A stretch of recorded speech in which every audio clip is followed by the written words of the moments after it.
Good evening students. आप लोग कैसे हैं? आशा है अच्छे होंगे और आप लोगों की पढ़ाई अच्छी चल रही होगी। आप सब लोगों का आपके अपने ऑनलाइन प्लेटफॉर्म प्रयाग एकेडमी में एक बार बहुत बहुत फिर से स्वागत है। हम लोग उत्तराखंड लोक सेवा आयोग द्वारा आयोजित होने वाली जूनियर असिस्टेंट, ठीक है, कनिष्ठ सहायक परीक्षा से संबंधित सामान्य अध्ययन में सामान्य विज्ञान के कुछ प्रश्नावलियाँ कर रहे थे, जिनमें लगभग 1000 प्रश्नों का हमें संग्रह, ठीक है, पिनी जारी करना है। लगभग हम लोग 1000 प्रश्न पढ़ेंगे। आप लोगों से मैंने पूछा था, अभी तक आप लोगों ने किसी ने जवाब नहीं दिया है कि आप लोगों को यदि पढ़ना है तो यानी कि ऑनलाइन क्लास लिया जा सकता है, लेकिन अभी तक आप लोगों ने बताया नहीं। तो मैं लगता है मुझे कि आप लोग सिर्फ प्रश्नावली से ही संतुष्ट हैं, आप लोगों को पढ़ाने की ज़रूरत नहीं है।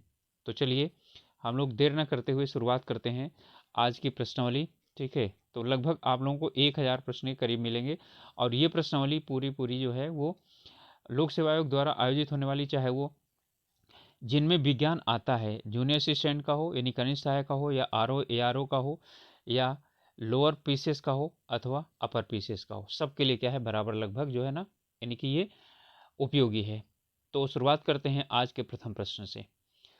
तो इसमें है प्रश्न शीत कोष्ठ। शीत कोष्ठ का मतलब ये हुआ कि जिसे आप लोग क्या बोलते हैं, कोल्ड स्टोरेज में भंडारित फल अधिक समय तक चलते हैं। क्यों क्यों चलते हैं? क्योंकि उन पर सूरज की रोशनी नहीं पड़ने दी जाती है, पर्यावरण में कार्बन डाइऑक्साइड की सांद्रता बढ़ा दी जाती है, या श्वसन की दर घटा दी जाती है, अथवा आर्द्रता बढ़ जाती है। तो इसका क्या होगा? इसका है कि उनकी श्वसन दर क्या होती है, घट जाती है। ठीक है, ये आईएएस का प्रश्न है, 2013 में पूछा गया है। अगला प्रश्न है, निम्नलिखित में से कौन सा हार्मोन पादप कोशिकाओं को इस प्रकार बढ़ने के लिए प्रेरित करता है जिससे पादप प्रकार की ओर मुड़ा हुआ, ठीक है, प्रतीत होता है? यानी कि वो पौधा जो है जिसे हम क्या बोलते हैं, सूर्याभिमुखी, ठीक है, या प्रकाशानुभूमुखी। तो इसमें है साइटोकानिन, ऑक्सिन, या जिब्रेलिन, या एब्सिसिक अम्ल। तो हमारा उत्तर हो जाएगा ऑक्सिन। जो ऑक्सिन है ना, वो सूरज की तरफ जो है वो यानी सूर्याभिमुखी होता है। ये ऑक्सीजन यदि निकलेगा तो सूरज की तरफ, यानी कि जो उसका तना है वो सूरज की तरफ ऊपर की तरफ जाएगा। अगला प्रश्न है, निम्नलिखित में से कौन सा पादप हार्मोन मुख्यतया फल परिपक्वता के लिए उत्तरदायी है? और यही जो है इसके लिए भी यानी उसका भी उत्तर है कि कौन सा ऐसा है, ये यूपीएससी यानी आईएएस में पूछा गया है प्रश्न। और इसके लिए ये फल को पकने के लिए इनमें से किस चीज़ का प्रयोग किया जाता है? तो साइटोकाइनिन, एब्सिसिक अम्ल, एथिलीन, इनमें से कोई नहीं। तो क्या होता है? एथिलीन। और यही एकमात्र ऐसा पादप हार्मोन है जो गैसीय अवस्था में पाया जाता है। एथिलीन गैसीय अवस्था में पाया जाता है, तो आपका उत्तर हो जाएगा एथिलीन। एथिलीन गैस फलों के पकने के लिए क्या होती है? आवश्यक होती है। ठीक है, अगला प्रश्न है, इनमें से प्रतिरोपित पौधे, ठीक है, इसलिए नहीं बढ़ते हैं क्योंकि कई ऐसे जो है ना पौधों को क्या किया जाता है, जो लगा दिया जाता है लेकिन वो बढ़ते नहीं है, नहीं उनकी लंबाई नहीं बढ़ती। क्यों नहीं बढ़ती? नई मिट्टी, इष्ट खनिज पदार्थ नहीं रहते हैं, या अधिकांश मूल रोम नई मिट्टी से अधिक शक्ति से जकड़ लेते हैं, या प्रतिरोपण के दौरान अधिकांश मूल रोम नष्ट हो जाते हैं, या प्रतिरोपण के दौरान पत्तियां क्षतिग्रस्त हो जाती हैं।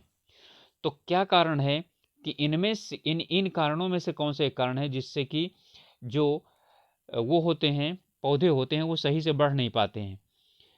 ठीक है, तो बढ़ पाने का इसका जो आपका कारण है वो ये है कि जब प्रतिरोपण किया जाता है ना, यानी जब उन्हें क्या किया जाता है, एक जगह से उखाड़ करके निकाल करके दूसरी जगह लगाया जाता है, ठीक है, तो उसमें जो उसका जड़ होती है वो जड़ क्या हो जाती है, वो नष्ट हो जाती है। एक तो निकालते समय सावधानी न बरती जाए, दूसरे समय लगाते समय वो जड़ क्या होती है, लंबी होती है लेकिन वो जड़ तुड़मुड़ जाती है। इसके कारण क्या हो जाता है, उसके जड़ यानी मूल रोम जो होते हैं वो क्या हो जाते हैं, नष्ट हो जाते हैं, जिससे कि वो सही ढंग से क्या नहीं हो पाता है, पौधा बढ़ नहीं पाता। ओके, चलिए अब अगला प्रश्न है, इनमें कह रहा है कि पौधे के तने में गुरुत्व के विरुद्ध जल संचरण का आधारभूत कारण क्या है? परासरण, वाष्पोत्सर्जन, प्रकाश संश्लेषण या विसरण। यानी कि गुरुत्वाकर्षण अपनी तरफ खींचता है, लेकिन जल क्या होता है, जमीन से ऊपर उठ करके और पौधे की तरफ आता है। ठीक है, तो इसके लिए क्या होता है, इसके लिए होता है वाष्पोत्सर्जन, और जिसके कारण उत्पन्न दाब है। ठीक है, तो वाष्पोत्सर्जन होता है, जब वाष्पोत्सर्जन होगा तो अंदर यानी नीचे से पानी क्या हो जाएगा, खींच करके ऊपर की तरफ आएगा। ओके, तो वाष्पोत्सर्जन के कारण जल क्या होता है, ऊपर की तरफ चढ़ता है। और भी इसके कई कारण हैं, और मूल कारण क्या है वो अभी तक जो है ना वैज्ञानिक आपस में खुद उलझे हुए हैं, सही कारण इसका भी नहीं जान पाए हैं। अगला प्रश्न है, जल में रखने पर बीज किस कारण फूल जाते हैं? ठीक है, अंतः परासरण, बाह्य परासरण, विसरण या अधिशोषण। तो किसके कारण फूल जाते हैं? अंतः परासरण के कारण फूलते हैं। अंतः परासरण का मतलब हुआ कि पानी बीज के अंदर पहुंच जाता है। परासरण का मतलब होता है कि पानी का मतलब द्रव पदार्थ का, यानी विलायक का, विलेय नहीं विलायक का, अधिक सांद्रण से कम सांद्रण कम सांद्रण से अधिक सांद्रण की तरफ जाना, उसे क्या कहा जाता है? परासरण कहा जाता है। तो यहाँ अंतः परासरण होता है, क्योंकि अंदर क्या नहीं होता, पानी नहीं होता, बाहर पानी ज्यादा होता है, इसलिए अंतः परासरण होता है वहां। इनमें से कौन सा गलत है? अदरक क्या है? रूपांतरित तना है। हल्दी राइजोम है। प्याज रूपांतरित जड़ है। और लौंग क्या है? कली है। ठीक है, तो गलत कौन सा इसमें?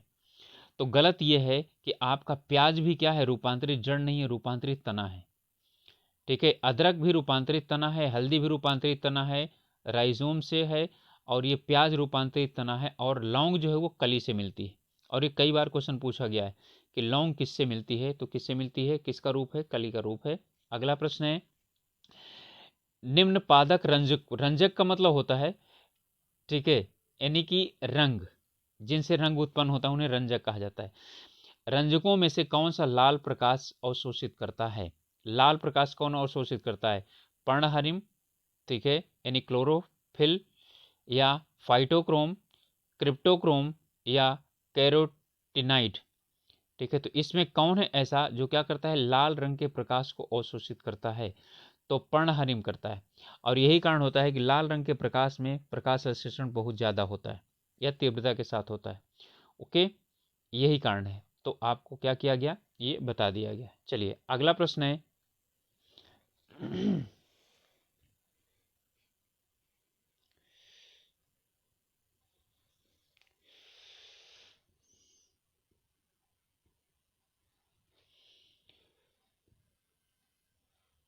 चलिए वही आ गया प्रश्न जो अभी पीछे आया था। फलों को कृत्रिम रूप से पकाने हेतु कौन सी गैस प्रयोग की जाती है?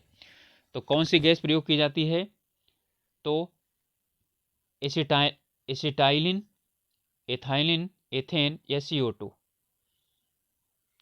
ठीक है, तो एसिड जो है आपको पहले बताया गया था कि कौन सी गैस है, जो एथिलीन गैस है वो क्या की जाती है, वो प्रयोग की जाती है। ठीक है, तो यहाँ पर कौन सी गैस प्रयोग की जाती है?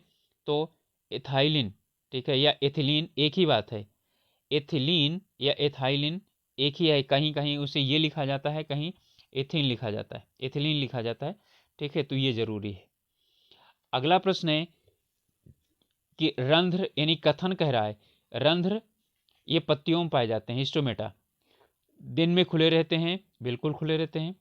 रंध्र वायु में विनिमय में सहायता करते हैं। ठीक है, वायु विनिमय में सहायता करते हैं। अब जो है इसमें ए और आर दोनों सही हैं, आर ए की सही व्याख्या करता है, या ए आर दोनों सही हैं परंतु आर ए की सही व्याख्या नहीं करता।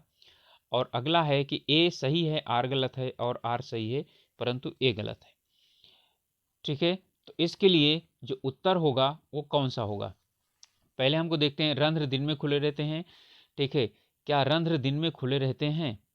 यदि दिन में जो है यानी कि रंध्र खुले रहेंगे तो क्या हो जाएगा? ठीक है, वाष्पोत्सर्जन बहुत ज़्यादा होगा, तो वाष्पोत्सर्जन होता ही है, तो रंध्र दिन में खुले रहते हैं। वायु के विनिमय में ये सहायता भी करते हैं, बिल्कुल सहायता करते हैं। तो ये दोनों सही हैं, लेकिन ये इसकी व्याख्या नहीं करता है। वायु विनिमय तो रात में भी होता है, यानी श्वसन क्रिया जो होती है वो रात में भी होती है, दिन में भी होती है, श्वसन क्रिया भी, और यानी कि उसका विनिमय यानी वायु को लेना दिन में जो पौधे होते हैं कार्बन डाइऑक्साइड लेते हैं, ऑक्सीजन निकालते हैं, और रात में ऑक्सीजन लेते हैं, कार्बन डाइऑक्साइड निकालते हैं। विनिमय तो रातों दिन होता है। तो रंध्र यानी कि खुले या ना खुले वो अपने आप निकल जाएंगे, लेकिन रंध्र खुले इसलिए रहते हैं क्योंकि क्या होता है, वाष्पोत्सर्जन होता है। यदि रंध्र को बंद कर दिया जाए तो वाष्पोत्सर्जन क्या हो जाएगा, बंद हो जाएगा। तो आपका उत्तर हो जाएगा, ठीक है, ए और आर दोनों सही हैं, लेकिन ये इसकी क्या नहीं करता है, व्याख्या नहीं करता है। चलिए अगला प्रश्न है,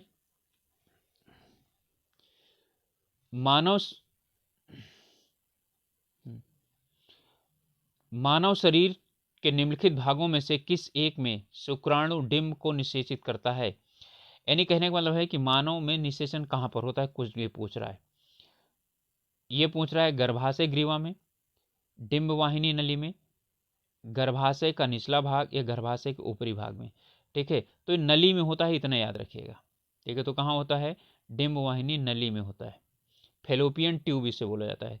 हिंदी में दिया है, इंग्लिश में फेलोपियन ट्यूब भी होता है। तो फेलोपियन ट्यूब में क्या होता है, ये यानी कि वो निषेचन होता है। अगला 91 है। अब इसमें क्या रहा है, सुमेलित कीजिए। सुमेलित क्या करना है कि युग्मनज, निषेचन, अंडाशय और पुंकेसर ये क्या क्या बनते हैं। पौधे का नर जनन अंग, पौधे का मादा जनन अंग और शुक्राणु और अंडाणु के संलग्न का उत्पादन, नर व मादा युग्मकों का संलग्न। ठीक है, तो युग्मनज, ठीक है, इसमें जो आपके उत्तर यानी कि एक भी यदि आप क्या कर लेंगे, इसे सही ढंग से यानी देख लेंगे तो आपका मैच हो जाएगा। आपको यदि क्या चीज़ है, यानी कि यहाँ पर निषेचन क्या होता है, यहाँ यानी कि नर और मादा युग्मकों का क्या होता है, संलयन, उसे निषेचन कहा जाता है। अंडाशय मादा जनन अंग है, पुंकेसर नर जनन अंग है, युग्मनज क्या होते हैं, ये इनका दोनों यानी कि नर और मादा जो क्या होते हैं, इनमें युग्मनज होते हैं, उनका संलग्न का उत्पाद युग्मनज कहा जाता है। ठीक है, इसका मतलब क्या हो गया, यहीं शुरुआत हो जाता है निषेचन, ठीक है, 3 और अंडाशय 2 और ये यानी कि पुंकेसर 1 और युग्मनज क्या हो जाएगा, सॉरी निषेचन तो ये 4 है। ठीक है, नर और मादा युग्मकों का संलग्न, तो यानी बी में 4 हो जाएगा और सी में 2 हो जाएगा, डी में 1 हो जाएगा और ए में कितना हो जाएगा, 3 हो जाएगा। तो जो आपका आंसर इसमें 4 से शुरुआत है, तो 4 से शुरुआत ए वाला है, तो आपका उत्तर क्या हो जाएगा, ए हो जाएगा। सॉरी 4 नहीं, पहला क्या चीज़ है, पहला जो है युग्मनज है, तो युग्मनज 3 से शुरुआत हो रहा है। ठीक है, तो 3 से शुरुआत हो रहा है, तो 2 शुरुआत हो रहे हैं, तो 3 हो गया, 4 हो गया, 2 हो गया और 1 हो गया, 3 4 2 1 आपका ये उत्तर हो जाएगा।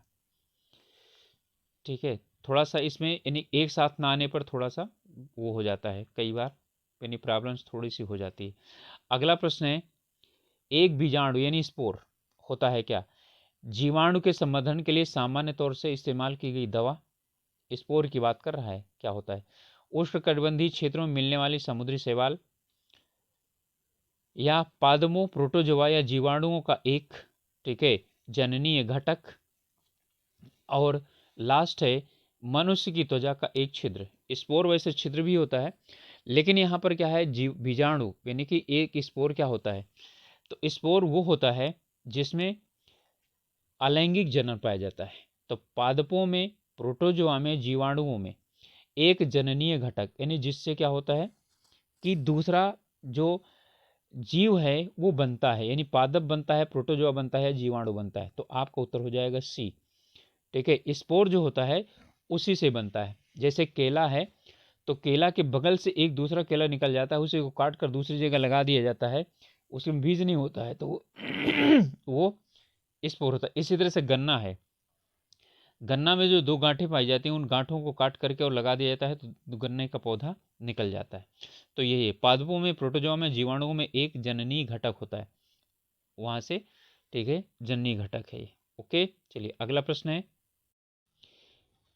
इनको सुमेलित करना है, परागण के स्रोत और परागण के प्रकार। चलिए देख लेते हैं, कीट, वायु, पक्षी और चमगादड़।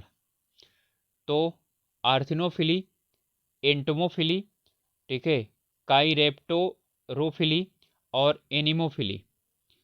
इनमें से कुछ भी यदि आपको नहीं पता है तो कोई बात नहीं है, ठीक है।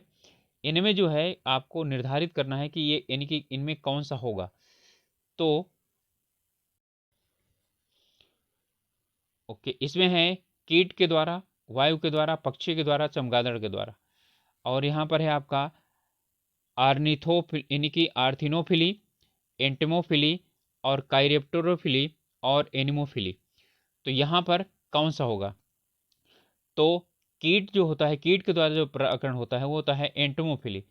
इसका मतलब है कि यानी कि आपका यहाँ पर जो है इनमें ये आपके ए और सी इन्हीं दोनों में से उत्तर होगा, ये दोनों क्या हो जाएंगे? गलत हो जाएंगे, ठीक है। इसके बाद वायु के द्वारा जो होता है उसे बोलते हैं एनिमोफिली, ठीक है। तो यानी बी में 4 होता है, जैसे बी में 4 मिला तो आपका क्या हो जाएगा? उत्तर ए हो जाएगा। तो पक्षियों द्वारा जो होने वाला है, ठीक है, उसे क्या कहा जाता है? आर्निथोफिली कहा जाता है। और जो चमगादड़ द्वारा होने वाला है उसे क्या कहते हैं? काइरेप्टोरोफिली, ठीक है। तो ये आपका हो जाएगा 2, 4, 1 और 3। ओके, चलिए अगला प्रश्न है, एक सामान्य मनुष्य के संदर्भ में इन कथनों पर विचार कीजिए। चलिए, पहला है, पुरुष में लीडिंग कोशिकाएं टेस्टोस्टेरोन की रुधिर में स्रावित करती हैं। इसके बाद है, स्त्रियों में कार्पस ल्यूटियम की कोशिका एस्ट्रोजन को स्रावित करती हैं। निषेचित अंडाणु गर्भाशय की दीवार में ब्लास्टोसिस अवस्था में अध्यारोपित होता है। अब इनमें कौन सा सही है? ठीक है, इसमें सबसे पहले हमको देखना पड़ेगा सही कौन कौन सा है और उसी को ही हमें क्या करना पड़ेगा? निकालना पड़ेगा, ठीक है। तो ये पहला वाला तो बिल्कुल सही है कि यानी कि जो लीडिंग कोशिकाएं हैं वो क्या करते हैं? एस्ट्रोस्टेरोन, ये जो होता है हार्मोन होता है, इसे रुधिर में स्रावित करती हैं। और टेस्टोस्टेरोन ये जो है ना पुरुष का क्या है? वो हार्मोन है, पुरुष हार्मोन है, ठीक है।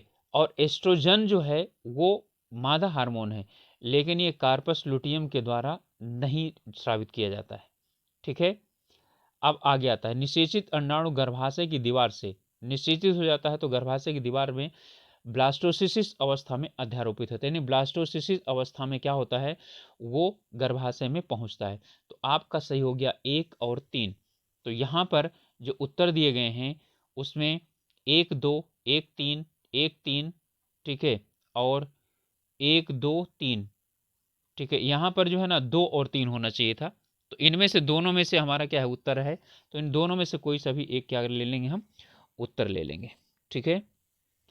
चलिए अगला प्रश्न है, एक लिंगाश्रयी पौधा हुआ है जिसमें, एक लिंगाश्रयी का मतलब क्या हुआ?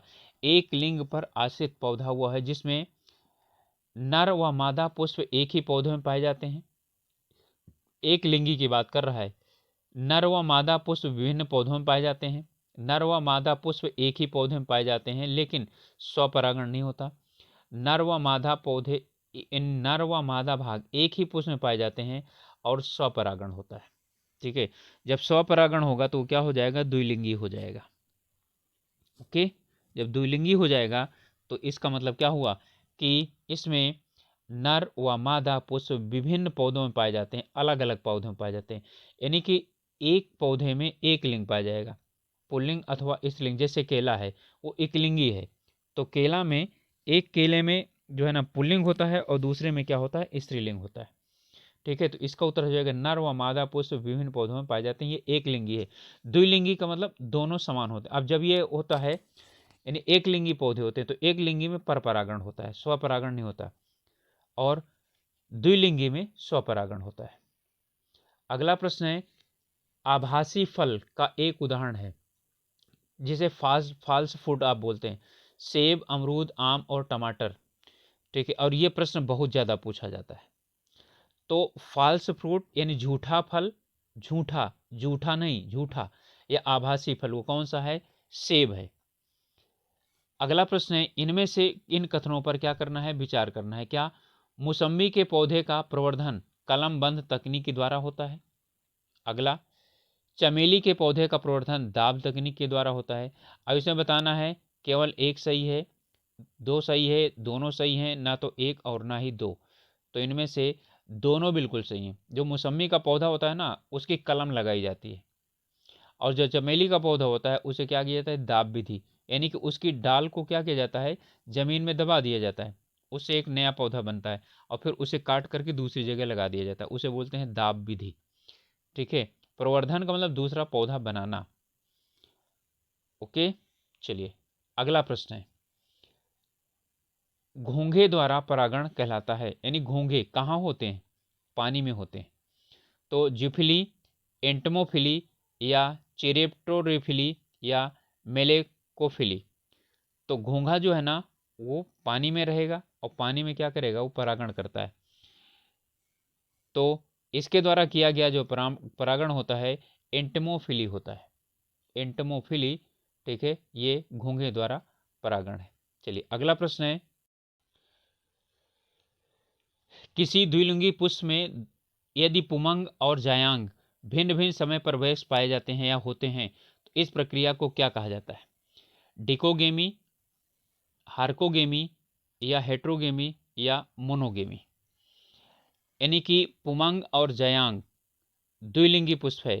ठीक है, और इसमें यानी कि स्त्री जो केसर है और यानी पुल्लिंग केसर, ठीक है, ये दोनों अलग अलग समय पर क्या होते हैं, ये वयस्क बनते हैं। तो जो ये स्थिति होती है इसे क्या कहा जाता है, डेकोगेमी कहा जाता है। अगला प्रश्न है, इसमें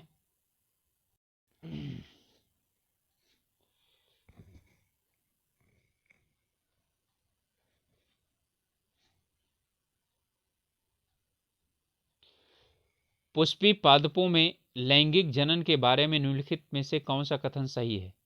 पुष्पी पादक यानी कि जिसमें पुष्प होता है, पुंकेसर पुष्प के केंद्र में विद्यमान होता है, पुंकेसर अंडाशय में परागण उत्पन्न करता है, अंडक का फूला हुआ तल भाग अंडाशय कहलाता है, या जनन कोशिकाओं के संलग्न से युग्म उत्पन्न होते हैं। इनमें कौन सा सही है। ठीक है, यानी पुष्पी पादपों के लिए बात की जा रही है। ठीक है, तो देखिए इसमें पहला वाला कह रहा है पुंकेसर पुष्प के केंद्र में विद्यमान रहता है, बिल्कुल ये सही है। पुंकेसर अंडाशय के पराग यानी कि पराग कण उत्पन्न करता है, पुंकेसर अंडाशय में नहीं। ठीक है, पुंकेसर में खुद जो है ना, यानी अपना वहां पर जो यानी पुंकेसर होता है वहीं पर परागकण उत्पन्न होता है, परागकोश में। ठीक है, तो यानी पुंकेसर के ही परागकोश में परागकण उत्पन्न होता है। इस बात है, अंडक का फूला हुआ भाग तल यानी हुआ तल अंडाशय कहलाता है, बिल्कुल यही कहा जाता है। अंडक का जो यानी फूला हुआ भाग होता है उसे अंडाशय कहा जाता है, तो सही हो गया। तो हमारा दो गलत हो गया, पहला सही है, दूसरा तीसरा सही है। जनन कोशिकाओं के संलयन से युग्मनज उत्पन्न होते हैं, नहीं जनन कोशिकाओं नहीं। ठीक है, जनन कोशिकाओं नहीं, स्त्री और यानी कि पुरुष। ठीक है, जो कोशिकाएं होती हैं उनके संघन यानी संलयन को क्या कहा जाता है, जो यानी कि वो युग्मन युग्मन कहा जाता है। ठीक है, फर्टिलाइजेशन कहा जाता है। तो हमारा उत्तर हो गया पहला और कौन सा, तीसरा। तो उत्तर हो जाएगा सी, पहला और तीसरा, पहला और तीसरा होगा। अगला है 101। ठीक है, इनमें इनमें सुमेलित करना है फल, बीज, काष्ठ और मंड। फल किस चीज से बनता है, बीज किससे बनता है, काष्ठ किससे बनता है, मंड किससे बनता है। ठीक है, बीजांड, पत्ती, तना और अंडाशय। तो इसमें अब आपका जो बनता है वो फल किस चीज से बनेगा, बीज किससे बनेगा, ठीक है, काष्ठ किससे बनेगा और मंड किससे बनेगा। जानते हैं काष्ठ किससे बनता है, तना से बनता है। इसका मतलब क्या हो गया कि आपका सी का कितना हो जाएगा, 3 हो जाएगा। ठीक है, सी का 3, तो जहां पर क्या हो जाएगा, सी का 3 है तो ये 2 हो जाएंगे। अब इसके बाद इसमें है पहला वाला है फल, तो फल किससे बनता है, अब या तो फल किससे बनेगा, पत्ती से बनेगा, और या तो किससे बनेगा, अंडाशय से बनेगा, तो आप अच्छी तरह से जानते हैं पत्ती से बन नहीं सकता, किससे बनेगा, अंडाशय से बनेगा, तो आपका हो जाएगा बी आंसर। यदि दो चीजें पता है तो भी आप क्या हो सकते हैं, बिल्कुल निकाल सकते हैं। तो फल किससे बनता है, अंडाशय से, ठीक है। बीज किससे बनता है, बीजांड से। काष्ठ किससे बनता है, तना से। और मंड किस पर बनता है, पत्ती पे, ठीक है। तो आपका हो गया 4-1-3-2, उत्तर हो जाएगा बी। अगला प्रश्न है, इनमें से कौन सा लैंगिक जनन का तरीका है। लैंगिक जनन का मतलब होता है, ठीक है, जिसमें यानी अलग अलग लिंग होते हैं और उनके द्वारा जनन होता है। पुटी निर्माण, युग्मक संलयन, संयुग्मन और द्विविभाजन, ठीक है। तो इसमें जो है ना तरीका कौन सा है, केवल दो, 1-2-3, 1-3-4, 2 और 3। तो इसमें जो आपको उत्तर होगा वो ये होगा कि पहला क्या होता है, क्योंकि अलग अलग होते हैं लिंग, तो युग्मक संलग्न संलग्न यानी संलयन ये बिल्कुल होगा, ठीक है। तो इसका मतलब है दो, अब क्या है, दो सब में है। अब इसके बाद होगा क्या, संयुग्मन, संलयन तो होगा लेकिन क्या होना चाहिए, उसका संयुग्मन तो होना चाहिए, फर्टिलाइजेशन भी तो होना चाहिए, ठीक है। तो संयुग्मन, द्विविभाजन तो बाद में होता है, ठीक है। तो इसमें क्या है, आपका जो उत्तर हो जाएगा वो 2 और 3 हो जाएगा। तो उत्तर हो गया आपका क्या, डी, 2 और 3, ठीक है। चलिए अगला प्रश्न है, निम्न में से कौन सा युग्म गलत है। तो इसमें गैम्यूल स्पंज और कोनिडिया, ठीक है, पेंसिलियम, कली हाइड्रा और चल बीजाणु पैरामीशियम, तो ये किनमें क्या होते हैं, पाए जाते हैं, इसको ये पूछ रहा है, ठीक है। तो ये किनमें पाए जाते हैं, इन्हें हमको क्या करना है, बताना है। और इनमें कौन सा सुमेलित नहीं है। तो अब सुमेलित है, चल बीजाणु पैरामीशियम में नहीं पाए जाते, बाकी सब सही है। गैम्यूल स्पंज में पाए जाते हैं, कोनिडिया पेनिसिलियम में पाए जाते हैं, ठीक है, कली हाइड्रा में पाई जाती है, ठीक है। और पैरामीशियम में चल बीजाणु नहीं पाए जाते, ठीक है। तो आपका उत्तर हो जाएगा, ठीक है, चल बीजाणु। अगला प्रश्न है, इनमें से युग्मनज प्रजाति की निरंतरता बनाने वाली जीवित संयोजक है। युग्मनज प्रजाति की निरंतरता बनाने वाली जीवित संयोजक है। अगला है, कह रहा है कि इनमें प्रत्येक लैंगिक जनन करने वाला जीव अपना जीवन एक कोशिका से प्रारंभ करता है, ठीक है। तो है वही, ए सही है, आर गलत है, यानी ए सही है, आर सही है, व्याख्या करता है एक ही, दोनों सही हैं लेकिन व्याख्या नहीं करता। एक सही है, आर गलत है, आर सही है, ए गलत। देखिए इनमें दोनों सही है। युग्मनज प्रजाति, युग्मनज प्रजाति की निरंतर बनाने वाली जीवित संयोजक है। और प्रत्येक लैंगिक जनन करने वाला जीव अपना जीवन एक कोशिका से क्या करता है, शुरुआत करता है, ठीक है। ये दोनों सही हैं लेकिन ये इसकी क्या नहीं करता है, व्याख्या नहीं करता है, ठीक है। तो ये जो है यानी कि आप लोगों को लगता है समझ में आ गया होगा। चलिए अगला प्रश्न करते हैं। अब आप लोगों का एग्जाम कुछ यानी कि ज़्यादा दूर नहीं है, तो हम कोशिश करते हैं कि कुछ ज़्यादा प्रश्न लेकर के आप इन्हें शुरुआत करें। तो आज से कुछ ज़्यादा ही प्रश्न लिए जाएंगे। तो भ्रूण भ्रूण विकास के दौरान कोशिका ऊतक में, ऊतक अंग में तथा अंग जीव में किसके द्वारा यानी रूपांतरित होता है। ध्यान दीजिए, कह रहा है जब भ्रूण का विकास होता है तो कोशिका ऊतक में, ऊतक अंग में, यानी कि कोशिका से ऊतक बनता है, ऊतक से अंग बनते हैं और अंग से जीव बनते हैं। इस किसके द्वारा रूपांतरित होता है, निषेचन के द्वारा, ठीक है, कोशिका विभेदन के द्वारा, कोशिका विभाजन के द्वारा, या उपरोक्त में से कोई नहीं, ठीक है। तो भ्रूण बन चुका ना, जब भ्रूण बन चुका तो क्या चीज हो गया, वो किस में आ गया, निषेचन में आ गया, ठीक है। और जब किस यानी कि निषेचन में आ गया तो अब क्या हो जाएगा आपका, इसमें आएगा कि किसके द्वारा होगा, कोशिका विभेदन के द्वारा, ठीक है। तो कोशिका विभेदन के द्वारा क्या होता है, ये यानी कि कोशिका का विभेदन होता है जिसके कारण इनमें निर्माण होता है इन चीजों का।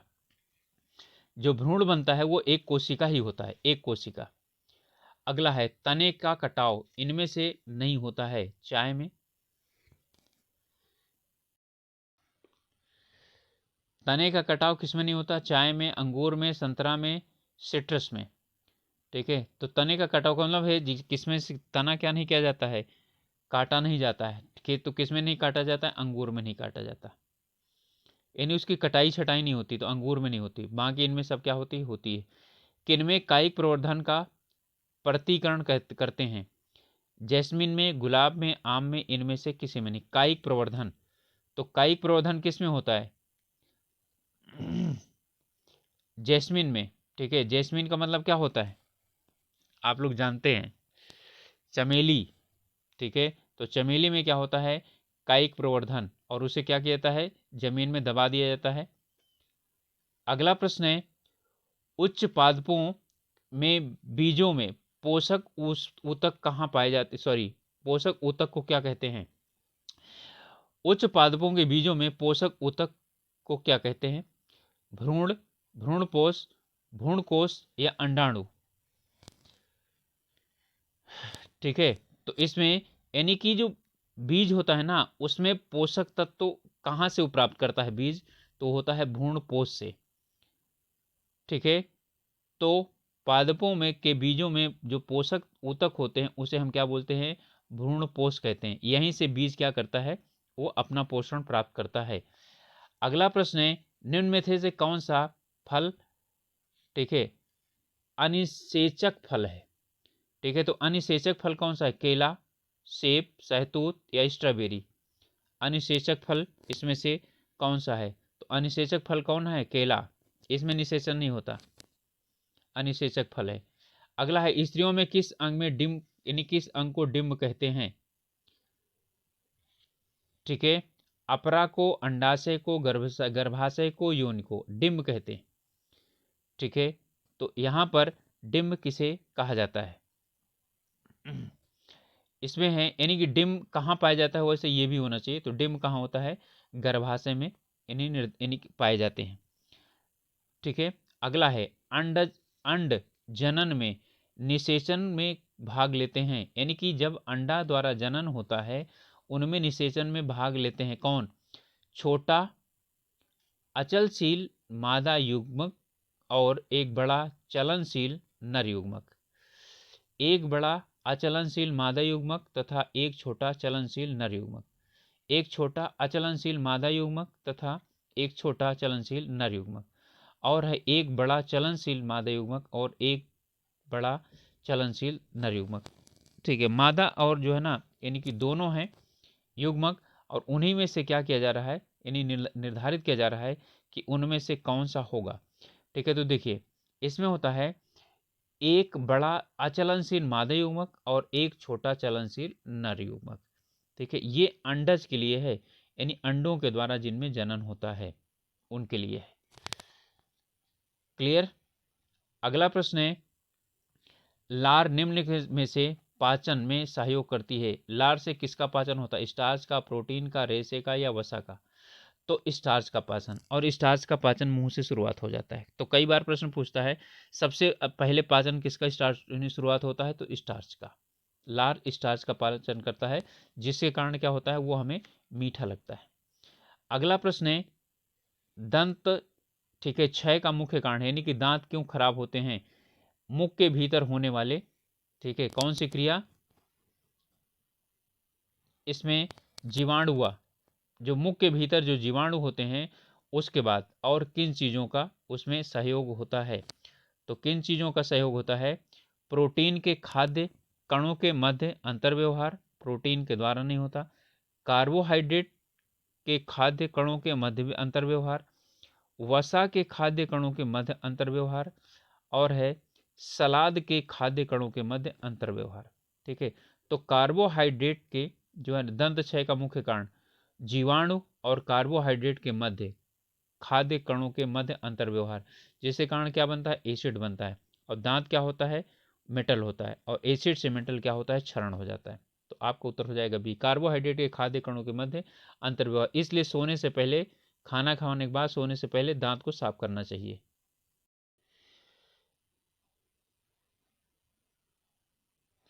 अगला प्रश्न है, निम्नलिखित में से किसका निर्माण हमारे शरीर में नहीं होता, और ये आईएएस में प्रश्न पूछा गया, विटामिन ए का, प्रोटीन का, एंजाइम का और हार्मोन का। हमारे शरीर में इनमें से किस चीज़ का निर्माण नहीं होता? किसका नहीं होता? विटामिन का। प्रोटीन का भी हो जाता है कुछ मात्रा में, एंजाइम तो निकलते हैं, हार्मोन भी निकलते हैं, विटामिन ए नहीं बनता है। ठीक है, विटामिन डी बनता है। मानव शरीर में क्षुद्रांत के 3 संरचनात्मक भागों की लंबाई का कौन सा सही ह्रासवान क्रम है? ह्रासवान का मतलब है कि यानी कि छोटा होता हुआ। मध्यांतर, ग्रहणी, यानी कि शेषांत, शेषांत, ग्रहणी और मध्यांत, और मध्यांत, शेषांत और ग्रहणी, और शेषांत, मध्यांत और ग्रहणी। ठीक है, इनमें से शुद्ध हिंदी में दिया था ये प्रश्न, तो इनमें से कौन सा होगा? ठीक है, तो शेषांत, फिर मध्यांत और फिर ग्रहणी। ठीक है, सबसे बड़ा ये होता है छोटी आंत, फिर ये होती है कौन सी? बड़ी आंत, और फिर ये होती है ग्रहणी। अब समझ में आ गया होगा, ये छोटी आंत, बड़ी आंत और क्या है? ये ग्रहणी है। ठीक है, तो आपका उत्तर हो जाएगा ये सबसे बड़ी, ये इससे छोटी, इससे छोटी ये होता है। अगला प्रश्न है कि मानव शरीर में यकृत वसा में पाचन में महत्वपूर्ण भूमिका कह रहा है कि मानव शरीर में यकृत वसा के पाचन में महत्वपूर्ण भूमिका निभाता है, यानी कि लीवर के द्वारा कुछ निकलता है जो क्या करता है? ठीक है, वसा का पाचन करता है। यकृत 2 महत्वपूर्ण वसा पाचक एंजाइम उत्पन्न करता है।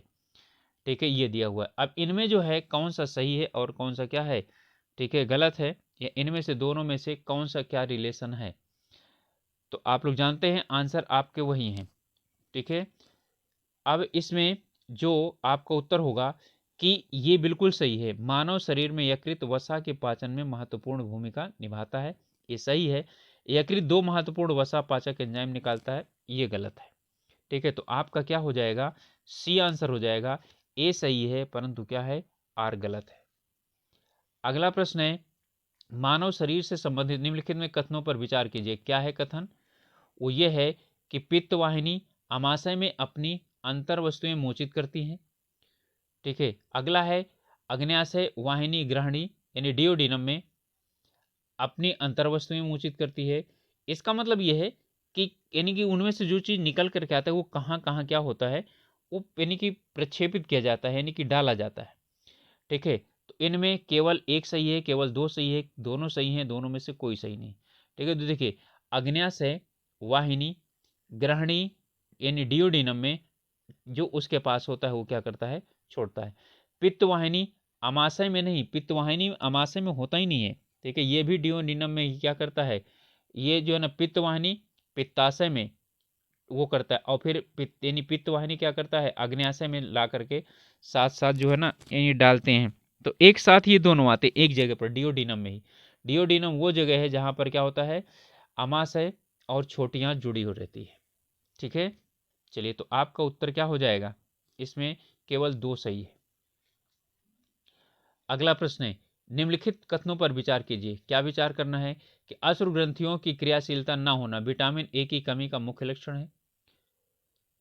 विटामिन B1 की कमी अपाचन तथा हृदय अपवृद्धि का कारण हो सकती है। विटामिन सी की कमी मांसपेशियों में पीड़ा का कारण हो सकती है। ठीक है, और विटामिन डी की कमी मूत्र में कैल्शियम के अधिक क्षय का कारण हो सकती है।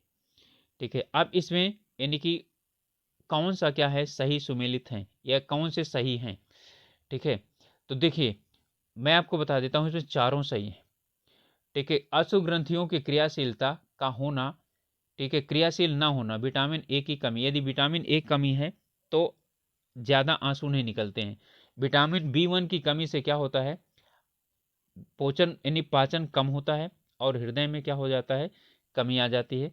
विटामिन सी की कमी से मांसपेशियों में पीड़ा का यानी होती है। विटामिन डी की कमी के कारण क्या होता है? Ca+2 कैल्शियम अधिक मात्रा में क्या होता है? शरीर से बाहर निकलता है। ठीक है, तो आपका हो जाएगा उत्तर डी। 1, 2, 3 और 4 ये सभी सही हैं। तो स्टूडेंट्स ये थे, आज तो कुछ हमने कुछ ज़्यादा ही प्रश्न यानी कि किए हैं, और लगभग अब इतने ही प्रश्न करेंगे। अब ज़्यादा जो है ना यानी अपना समय ना हो करके, जिससे कि जल्दी जल्दी अपनी तैयारी क्या कर लें, पूरी कर लें। तो आप लोगों से फिर वही एक रिक्वेस्ट है कि यदि अभी तक आप लोगों ने सब्सक्राइब नहीं किया है चैनल तो प्लीज़ सब्सक्राइब कीजिए। साथ ही साथ अपने ग्रुप्स में क्या कीजिए, इसे शेयर कीजिए, जिससे कि कुछ लोग हम लोगों के साथ यदि जुड़ना चाहते हैं तो यदि फ़ायदा उठाना चाहते यानी उठा सकते हैं तो उठा लें। और आप लोगों से रिक्वेस्ट है कि आप लोग अपनी पढ़ाई अच्छी तरह से कीजिए, ठीक है। स्वास्थ्य का ध्यान रखिए। मिलेंगे अगले वीडियो में, तब तक पढ़ते रहिए, बढ़ते रहिए। All the best.